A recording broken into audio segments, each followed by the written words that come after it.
Hey everyone, welcome back to the channel. If you haven't already, make sure to subscribe to the channel and also leave a like on the video. Now let's get started. Cuban hated Roller Doc's explanation so badly that he personally stood up and shook the hands of the co-founders, brothers Richard and Albert Amini, only to remind them that they delivered the worst Shark Tank proposal ever. They called for $50,000 for 20% of the virtual network between physicians and their patients. Cuban felt that the brothers' pitch wasn't for a legitimate company, let alone a legitimate corporation, and was only a mock-up of the device surrounded by endless strings of buzzwords. We're trying to bring social media to medicine. And Albert, let me go back to Mark's point. You keep saying social media, then you go to email. Email is not social media. Sethi joined the tank calling for $500 in return for 3.14% of the shares of his firm, Pavlok.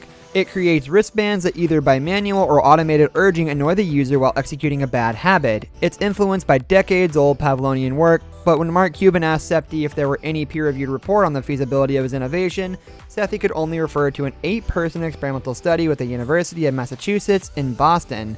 In the study that predated Pavlok, Cuban and Sethi began to argue with each other, and Sethi lost his cool face in frustration.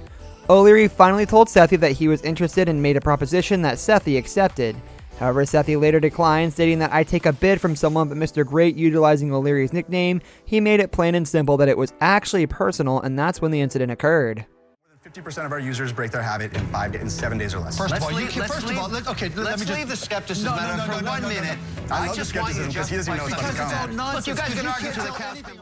In 2014, advertising creatives Van Gold and Chris Sheldon thought it would be fun to create a Gap GIF with an accompanying website to satirize society's increasingly intimate connection to its smartphones and the antisocial behavior that followed their creation.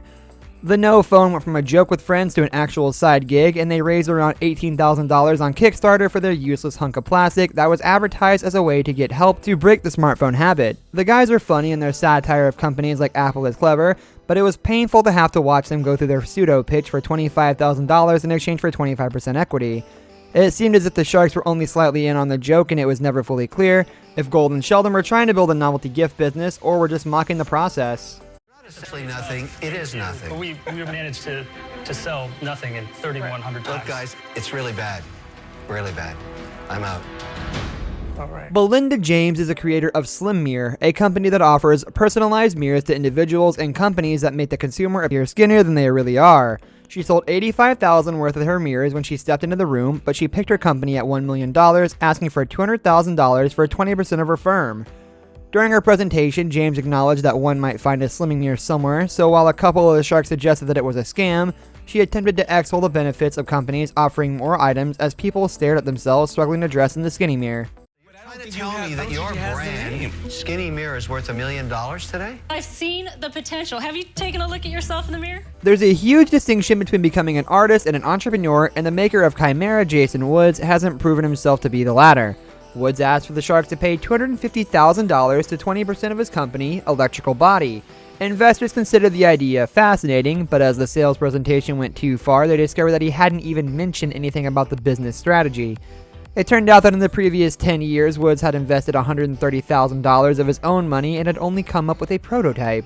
He didn't have any customers and no patent. After trying to explain that it was finally ready to make him to the next level, Cuban told him that he was full of crap. Demonstrate for us. Chimera's unique heads-up riding position gives you all the thrill and excitement of a conventional full-size watercraft, but at a much safer speed. To get this thing into production, I went to Kickstarter to try. Are these prototypes? These are prototypes. You don't have anything for sale right now? Correct. If a hypothetical company doesn't have a shot on Shark Tank, a hypothetical film is just as much guaranteed to fail. Immediately after James Lavatola and Brian Pitt said they were looking for $5 million to make 34% of the profits from their film idea, Cuban announced he was out. Lavatola and Pitt had a mock teaser for their motorcycle drama, but they didn't have a screenplay or a star. It's an incredibly terrible idea, said O'Leary. I'm forbidding you to continue. Now, Track Days is a full-length action film.